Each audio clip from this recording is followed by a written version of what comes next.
If you're like me, you don't get a chance to paint every day. So I was a little behind and needed some practice. So I just took a half sheet here and created a rough border and a limited palette to create this sweet little picture I found on Pinterest.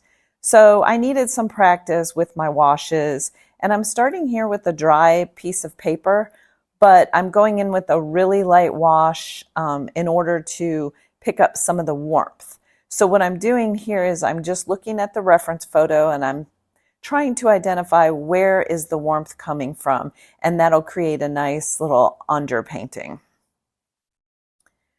So I see a lot of warm yellows and oranges with the sienna, but now I want to introduce some of the coolers. So I'm seeing that there's a bluish cast to the sand. So I'm going to go ahead and do an underpainting of the blue where I can cover it up later, but it will retain some of that coolness. So I'm using a French ultramarine here. So my entire palette is really warm because that's what I saw in the photo, but it's still important to get a little bit of balance. So you can see the paper's a little wet from the first wash. So I've kind of gone overboard there on my little island. So I just lifted it. And I needed a little more bluish tone at the top. So I'm going in with another wash to overlap the warm, hoping that I don't get a lot of green here, which I picked up a little, but it's not too disturbing. So I'm just adding a little warmth to kind of offset that a little bit. Not too concerned about going over the dog because it's going to be a silhouette, so it's going to cover all of that background wash, and that way you avoid having weird cauliflowers around the shape. So now we need more medium tones, so we're trying to decide what nice blends do we want on the dog. I'll exaggerate it a little bit so it's not completely grayed out, just for some interest. So I'm doing a combination of my raw sienna light, the Quinacridone sienna, and I have a transparent brown oxide. So I'm just blending those to get my underpainting. I'm doing absolutely no details, as you can see, and maybe a little bit of fur on the edges, but really just trying to get that bottom wash. And here I'm just adding a little more depth where I see curvature. And I want the stick to be a different palette from the dog, so it's a little bit cooler. So with that base, now I need to start to add some of the darker values. Once I finish the stick here, I'm going to need to pump up the background to pop the dog with our little trick of making things behind darker. That will have the dog come to the foreground. So I'm going in a little bit richer on that land mass, and I want to capture the edge of the water. So I'm trying to be a little bit fuzzy here so that I get this nice soft edge, and I can add a little bit of darks to create that edge of the water, the wave line.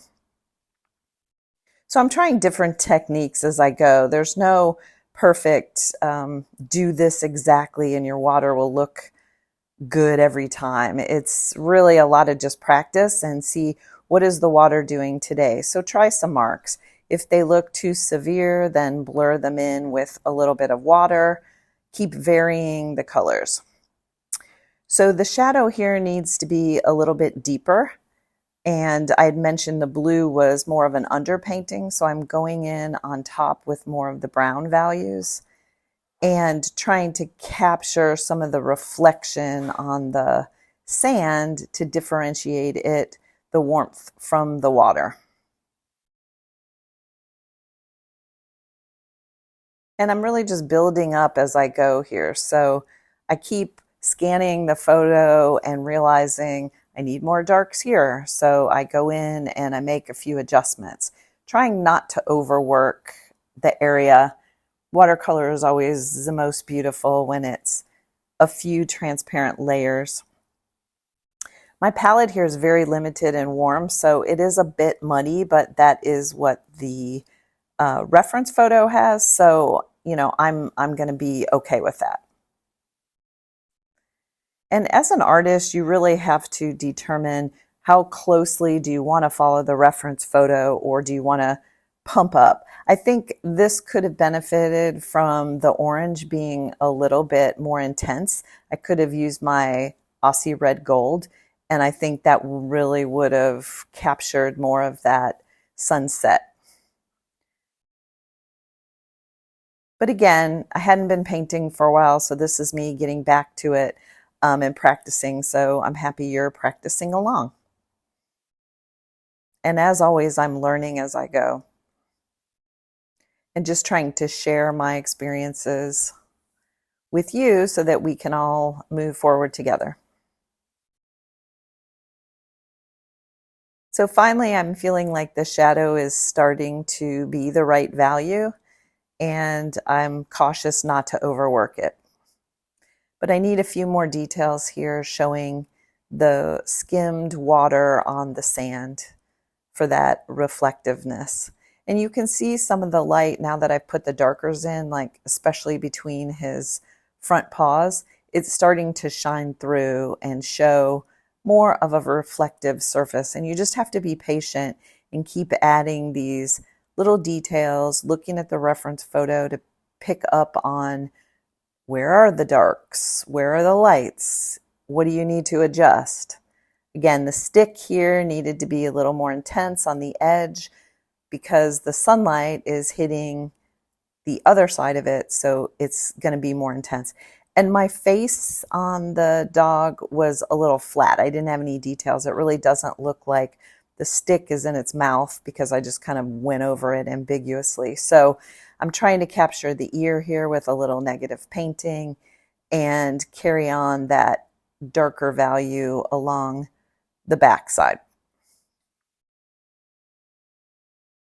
Still need more value on that landmass to differentiate it from the dog and pop it off a little more, and a little more intensity here down on the shadow.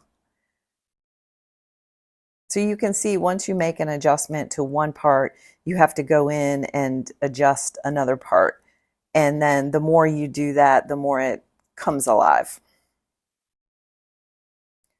And now I'm rotating my paper because I'm going to do a little bit of a cheat here, and using a scrap paper, I'm going to get a better edge for my horizon. And that way I don't have to be so careful to get a straight line. And oops, I picked up a little bit of the stick, so I just lifted that off. So I'm just blending in that sharper horizon line into the sky wash.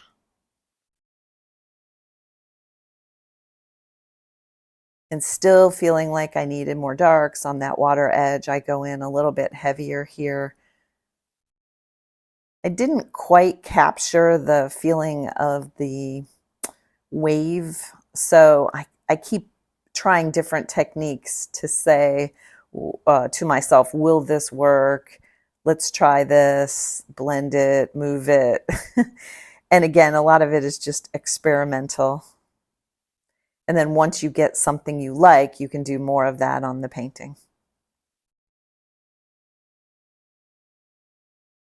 And here just adding a little more texture. And I went in with actually sepia because my mix was a little too close to everything else. So I needed that sharper value. So again, I'm trying things to pump that up to get that final bit of darkest darks, which is just a very small percentage of your picture. You probably will have 70% of mediums and 10% super dark, leaving the rest to be your light wash.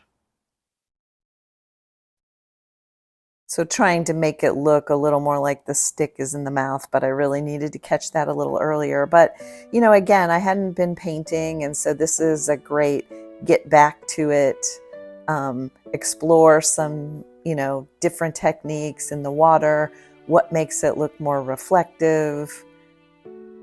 what mixes are nice.